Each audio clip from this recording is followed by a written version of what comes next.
मतदानामध्ये दोन उमेदवारांच्या लढतीत ज्या उमेदवाराला 41% मते मिळालीत तो 4824 मतांनी हरला. तर एकूण किती लोकांनी मतदान केले? इथे आपण ए व बी हे दोन उमेदवार मानू. उमेदवार ए यास 41% मते मिळाली व तो हरला. 41% मते उमेदवार ए याला मिळालीस आणि तो हरला. तर बी विजयी उमेदवाराला 100 वजा 41 बरोबर विजयी उमेदवारास 59% मते मिळाली. या दोघांमधील फरक 49 वजा 41 बरोबर 18% आहे. या 18%ची किंमत आपल्याला 4824 ही दिलेली आहे. म्हणजे दोघांमधील फरक 18% हा 4824 दिलेला आहे.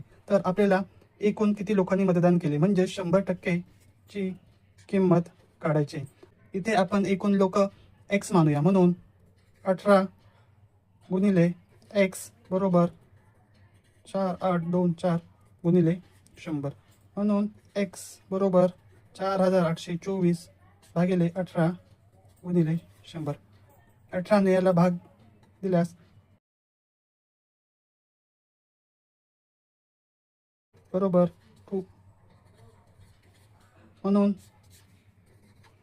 एकूण 26,800 लोकांनी मतदान केले.